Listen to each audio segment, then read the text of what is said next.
G'day YouTube, this is the new member of the family. 2003 Holden Caprice. Not bad, Nick. Should flip okay. I got it for $3,000. We've got the LS1 V8. We've got a broken aircon. I'm just in the middle of figuring that out. It's got absolutely zero gas in it, so that shouldn't be too hard to find.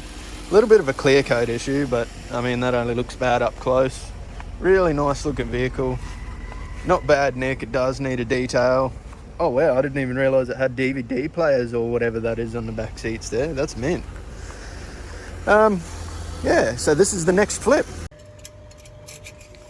Just doing a bit of basics here as well. So while I've not got it running, we'll just check that engine oil level, and that looks pretty good. Looks like it might be due for an oil change, but looks okay other than that. So yeah, we'll just run it. Battery does need a charge. She sat for a little while, the old girl. Sorry if you can't hear me really well. So what I'll do here is, while it's running, just rip that off.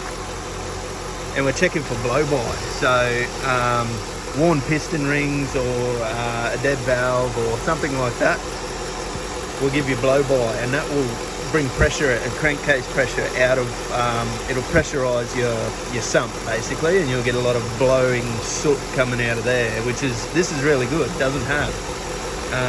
So I'm really pleased about that actually.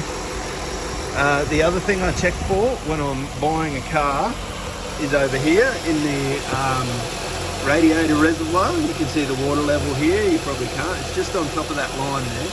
If it had failed a head gasket, we would see bubbles coming up in there. So I won't take the lid off that because I've just driven it home, but yeah, that's another thing to stay away from. So if you check those couple of things, you know, you're laughing. While we got it running, we'll just pull the transmission dipstick, give it a wipe, of course. Got a hot mark and a cold mark, so we're going to need to see somewhere around that top dot, because I'm going to call what we've got hot. I have just driven it home, like I said.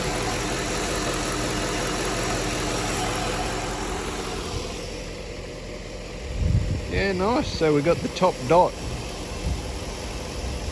Just try to focus there. Our oil level's up to our top dot, which is good. All right, so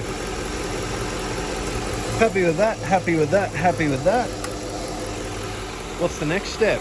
I suppose we're gonna maybe take the oil out and pull the bottom off the transmission. I'm not gonna do that today. I'm running out of sunlight, so I might